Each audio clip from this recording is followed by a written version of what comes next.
topic is general properties of transition elements or D block elements. So first of all we will discuss about some physical properties. यहाँ पे हमें एक graph दिख रहा है melting point of transition element, और अगर graph को हम देखें तो ओवरऑल जो हमारा रिज़ल्ट निकल के आ रहा है वो ये है कि जो मेल्टिंग पॉइंट है वो स्टार्टिंग के एलिमेंट्स से लेकर सीरीज़ के ऑलमोस्ट हाफ एलिमेंट तक, सीरीज़ के सेंटर तक जो मेल्टिंग पॉइंट है वो इंक्रीज़ हो रहा है और उसके बाद वो डिक्रीज़ होना शुरू हो जाता है।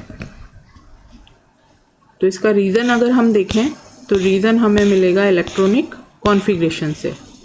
पहले भी आप लोगों को कहा है कि डी ब्लॉक में अगर हमें क्वेश्चंस करने हैं रीजनिंग के तो जो स्कैंडियम टू जिंक है उनका इलेक्ट्रॉनिक कॉन्फ़िगरेशन हमें अच्छे से लर्न होना ज़रूरी है।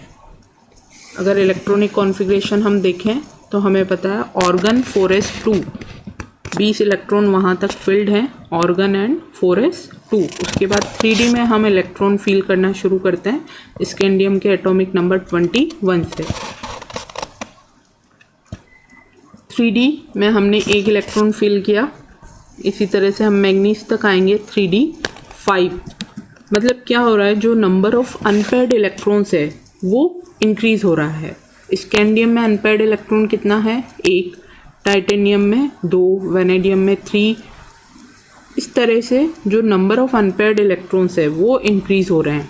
लेकिन हमें पता है डी ऑर्बिटल में कितने ऑर्बिटल्स होते हैं, 5। तो जैसे ही हम आयरन पे आएंगे और आयरन में इलेक्ट्रॉन्स हैं 6, मतलब डी के 5 ऑर्बिटल में अगर हम इलेक्ट्रॉन भरेंगे तो अब पांचों ऑर्बिटल अनपेयर्ड फील्ड हैं। जैसे ही हम एक इलेक्ट्रॉन भरेंगे तो इलेक्ट्रॉन्स की पेयरिंग शुरू हो जाएगी। तो D6 का मतलब है अनपेयर्ड इलेक्ट्रॉन डी ऑर्बिटल में कितने हैं, 4। इसी तरह से कोबाल्ट में 7, मतलब जो नंबर ऑफ अनपेयर्ड इलेक्ट्रॉन है वो क्या हो रहा है, डिक्रीज। तो एक नॉर्मल अगर हम ट्रेंड देखें तो सीरीज़ के स्टार्टिंग से लेकर सेंटर तक scandium to manganese number of unpaired electron increase हो रहा है, और उसके बाद मैग्नीज टू जिंक जो नंबर ऑफ अनपेयर्ड इलेक्ट्रॉन्स हैं वो डिक्रीज़ हो रहे हैं। नंबर ऑफ अनपेयर्ड इलेक्ट्रॉन से क्या होगा, जो भी कोई मेटल का सब्सटेंस है उसमें मेटल के बहुत सारे एटम्स प्रेजेंट होंगे, और उन एटम्स में जितने ज़्यादा नंबर ऑफ अनपेयर्ड इलेक्ट्रॉन होंगे उनके बीच में, एटम्स के बीच में उतना ही स्ट्रॉन्ग इंटर एटॉमिक अट्रैक्शन होगा। तो अब हम जो ग्राफ है उसको इजीली एक्सप्लेन कर सकते हैं कि जब स्टार्टिंग के एलिमेंट्स होंगे तो वहाँ से लेकर जो सेंटर ऑफ द सीरीज़ है उस एलिमेंट तक नंबर ऑफ अनपेयर्ड इलेक्ट्रॉन बढ़ेंगे, उनके बीच का इंटर एटॉमिक अट्रैक्शन बढ़ेगा, इसलिए मेल्टिंग पॉइंट कैसा होगा, हाई। और उसके बाद number of unpaired electron decrease होना शुरू होंगे, इंटर एटॉमिक अट्रैक्शंस डिक्रीज़ होंगे, मेल्टिंग पॉइंट भी साथ में क्या होगा, डिक्रीज़। यहाँ पे एक और ग्राफ हमें दिख रहा है, enthalpies of atomisation of transition element. Enthalpy of atomization का मतलब है कोई भी जो सब्सटेंस है उसको कम्प्लीटली उसके एटम्स की फॉर्म में कन्वर्ट करने के लिए कितनी एनर्जी की रिक्वायरमेंट होगी। तो यहाँ भी हमें सेम पैटर्न दिख रहा है और उसकी रीजनिंग भी सेम है। नंबर ऑफ अनपेयर्ड इलेक्ट्रॉन्स ज़्यादा होंगे, इंटर एटॉमिक अट्रैक्शन स्ट्रॉन्ग होगा, और इस वजह से उसको एटम्स में कन्वर्ट करने के लिए ज़्यादा एनर्जी की ज़रूरत होगी। तो जो अनपेयर्ड इलेक्ट्रॉन्स हैं उनके बेसिस पे रीजनिंग के 2 क्वेश्चंस क्लियर होते हैं, मेल्टिंग पॉइंट और एटोमाइजेशन ऑफ ट्रांजिशन एलिमेंट वाले। दोनों में कॉन्सेप्ट सेम है, और क्वेश्चन किसी भी तरह से एग्जाम्पल देकर पूछा जा सकता है कि why melting point increases from scandium to chromium and after that it starts decreasing, या 3D सीरीज़ में 4D 5D 6D सीरीज़ में स्टार्टिंग से लेकर ऑलमोस्ट सेंटर तक मेल्टिंग पॉइंट इंक्रीज़ होते हैं, उसके बाद डिक्रीज़ क्यों होते हैं। और सेम तरह का क्वेश्चन बनेगा एंथैल्पी ऑफ एटोमाइजेशन में।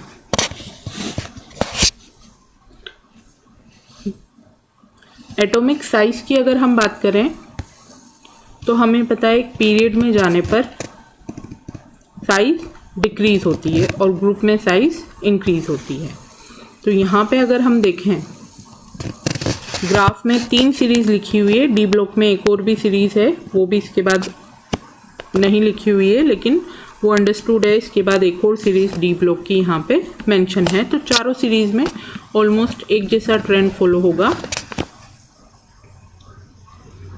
ग्राफ में अगर हम देखें तो स्टार्टिंग स्कैंडियम जो स्टार्टिंग है वहाँ से साइज डिक्रीज़ होना शुरू हो रही है और कॉमन बात है, हमें ऑलरेडी पता है कि पीरियड में जो है साइज डिक्रीज होती है। लेकिन जो लास्ट के 2 एलिमेंट्स हैं जैसे copper, zinc, silver, cadmium, gold and mercury, in 2 elements के लिए हमें साइज जो है उसमें स्लाइट इंक्रीज दिख रहा है। वो क्यों है? क्योंकि जो पीरियड में साइज डिक्रीज होने का कारण है वो है कि इफेक्टिव न्यूक्लियर चार्ज इंक्रीज होता है और साथ ही जो इलेक्ट्रॉन्स है वो क्योंकि एक ही शेल में फील होते हैं तो उनका जो शील्डिंग इफेक्ट है वो कैसा होता है, पुअर, वीक शील्डिंग इफेक्ट की वजह से साइज डिक्रीज होती है। लेकिन डी ऑर्बिटल जो है वो एस और पी ऑर्बिटल से काफ़ी बड़ा ऑर्बिटल है। तो जब डी ऑर्बिटल में 10 इलेक्ट्रॉन्स फील होंगे तो उन 10 इलेक्ट्रॉन्स का जो कंबाइंड शील्डिंग इफेक्ट होगा वो कंपैरेटिवली स्ट्रॉन्ग होगा और उसकी वजह से जो लास्ट के 2 एलिमेंट्स हैं उनकी साइज में हमें थोड़ा सा इंक्रीज देखने को मिलेगा।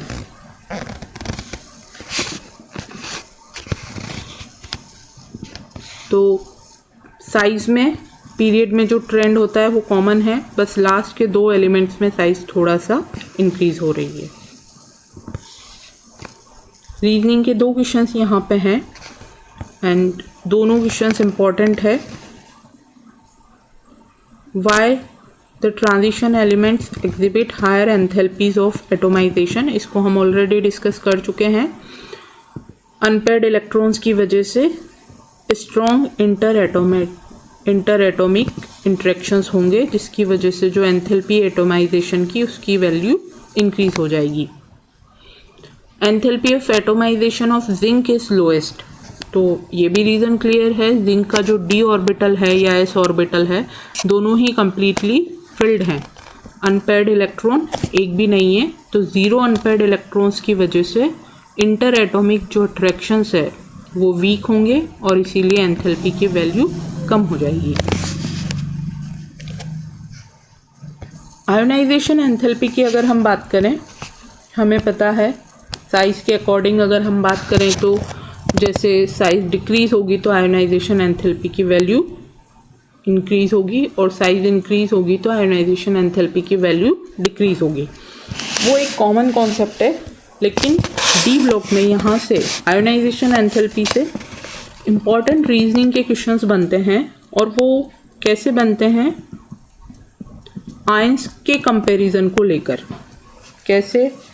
जैसे यहाँ पे 2 आयंस हैं Mn plus and Cr plus. अब क्वेश्चन कैसे पूछा जाएगा कि कोई भी 2 आयंस दे दिए जाएंगे और दोनों की आयोनाइजेशन एंथैल्पी का कंपैरिजन करना होगा, या पूछ लेंगे कि why the ionisation enthalpy of this ion is lower than that ion. तो इसके लिए भी हमारा जो आंसर है वो इलेक्ट्रॉनिक कॉन्फ़िगरेशन से ही निकल कर आएगा।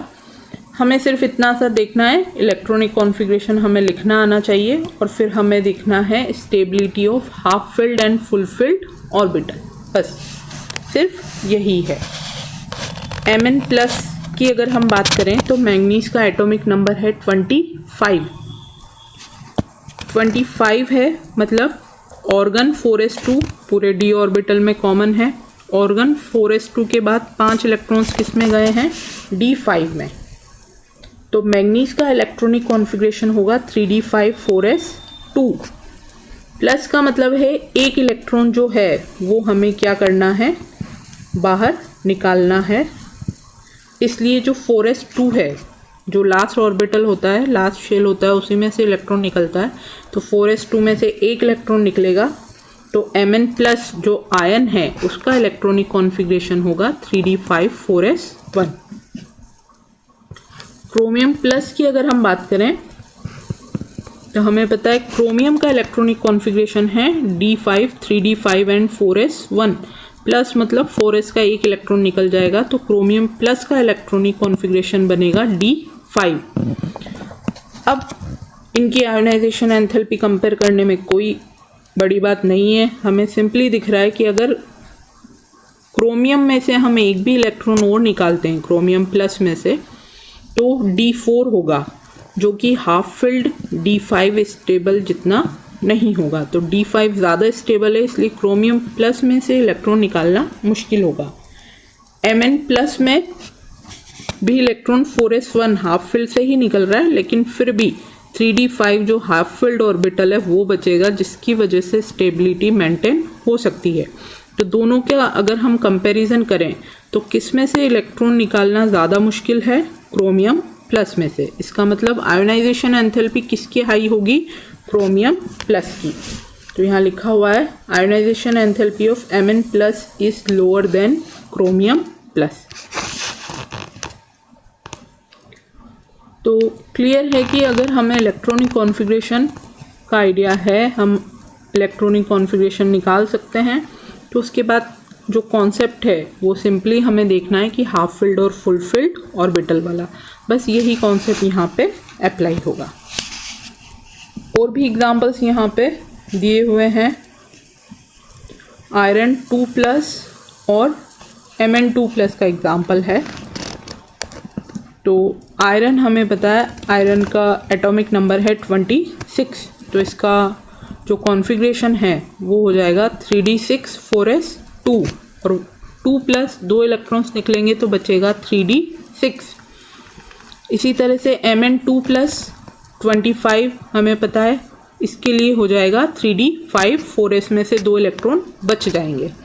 तो आयरन 2+ है d6 और मैंगनीज 2+ है d5। तो बिल्कुल क्लियर है, जैसे ही आयरन में से एक इलेक्ट्रॉन निकलेगा उसे हाफ फिल्ड कॉन्फ़िगरेशन मिलेगा और स्टेबिलिटी अटेन होने की वजह से आयरन की आयोनाइजेशन एंथैल्पी किससे कम होगी? मैंगनीज से। और manganese already half filled configuration में है, एक इलेक्ट्रॉन और निकालने से उसकी स्टेबिलिटी डिस्टर्ब होगी, इसलिए मैंगनीज की आयोनाइजेशन एंथैल्पी हाई होगी। तो इस तरह से कोई भी आयंस के एग्जाम्पल को देकर पूछा जा सकता है कि आयोनाइजेशन एंथैल्पी किसकी कम है, किसकी ज़्यादा है, या इस आयन की आयोनाइजेशन एंथैल्पी इससे कम या ज़्यादा क्यों है। तो हमें कुछ नहीं करना है, एलिमेंट का इलेक्ट्रॉनिक कॉन्फ़िगरेशन लिखकर आयन का कॉन्फ़िगरेशन लिखना है, +1 2 के अकॉर्डिंग इलेक्ट्रॉन्स निकालने हैं। पहले 2 इलेक्ट्रॉन्स 4s में से निकलेंगे, उसके बाद d में से, और फिर हमें देखना है half filled and full field orbitals. तो आज हमने जो डिस्कस किया है उसमें से हमारे इम्पॉर्टेंट रीजनिंग के क्वेश्चंस अगर हम देखें तो मेल्टिंग पॉइंट और एटॉमिक नंबर, इनका जो ट्रेंड है स्टार्टिंग में इंक्रीज़ होकर सेंटर तक इंक्रीज़ होना और उसके बाद डिक्रीज़ होना। फर्स्ट रीजनिंग क्वेश्चन ये है। सेकंड रीजनिंग क्वेश्चन यहाँ पे बनता है पीरियड में साइज़ डिक्रीज़ होती है, लेकिन लास्ट में जाकर जो 2 एलिमेंट्स हैं उनके लिए साइज़ जो है थोड़ी सी इंक्रीज़ होती है। दोनों क्वेश्चंस जो एग्जाम्पल वाले हैं इनको भी एग्ज़ाम्स में पूछा जाता है। और आयोनाइजेशन एंथैल्पी का जैसे कि हमने एग्जाम्पल देखे यहाँ पे आयंस वाले, तो वो कोई भी आयंस के एग्जाम्पल को लेकर क्वेश्चन पूछा जा सकता है। कॉन्सेप्ट सेम रहेगा, इलेक्ट्रॉनिक कॉन्फ़िगरेशन लिखना आना चाहिए, और दूसरी बात हमें देखना है हाफ फिल्ड और फुल फिल्ड ऑर्बिटल की स्टेबिलिटी। बाकी एग्जाम्पल वो कोई भी आयन का ले सकते हैं, ज़रूरी नहीं है कि जो एग्जाम्पल बुक में लिखा है वही एग्जाम्पल लिया जाए।